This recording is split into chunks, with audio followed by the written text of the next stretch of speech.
27-fevral kuni sen aytgan to'yxonang bo'sh ekan, gaplashib qo'ydim. To'yni katta qilish niyatim yo'q. Sizlar tarafdan 25 ta, bizlar tarafdan 25 ta. Ramazon oyida risola bilan birga umra qiling hamda haj savobiga ega bo'ling. O'rtoqlar, video ma'qul kelgan bo'lsa like bosib esdan chiqmasin. Rahmat.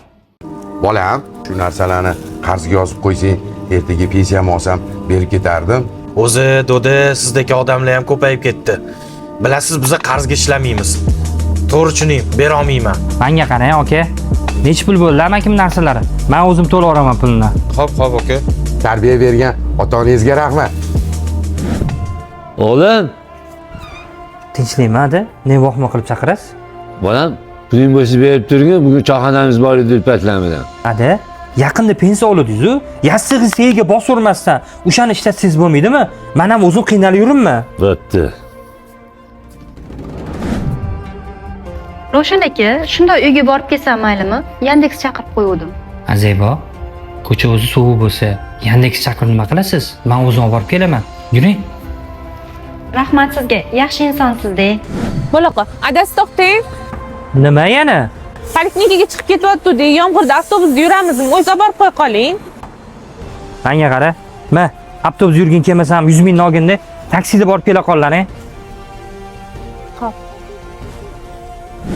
Aslida biz yaxshilikni birinchi bo'lib oilaga qilishimiz kerakmi? Kommentariyada fikrlarni qoldiringlar. Sen ham ering nima qilib yuribdi?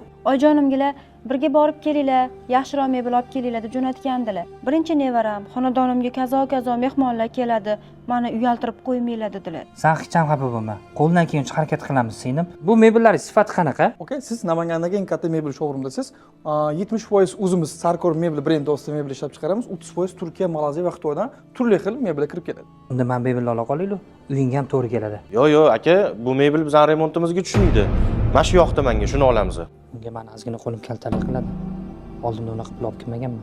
Aka, shuni o'zini ola qolaylik. Oyijon yana urushib bermasinlar. Okay. Mana shu plastikimda ozgina pul bor edi. Yetmaganini olib kelsam bo'ladimi? O'zim dorada turaman. Notanishmasiz, o'zimiz odamsiz-ku. Muammo yo'q. Aka, plastiklarni qaytarib bering. Ravshan aka, nima qilganingiz bu? O'zimni farzandim uchun o'zim qila olmaymanmi? Uyat bo'ladi endi, shunchalik keldingiz, mayli, rahmat. Aka, men pulni tayyorlab qo'ydim. Bu 5 millionni qolganini uyga yetkazib bersanglar, uydan berib yuboraman. Bo'ladi, muammo yo'q, yetkazamiz. Xo'p, bo'ladi. Aka, mana plastik kartangiz. Shunaqa insofli kuyovlarimiz ko'paysin degan insonlar like bosib tarqatib qo'yishingizdan chiqmasin. Rahmat, sog' bo'linglar.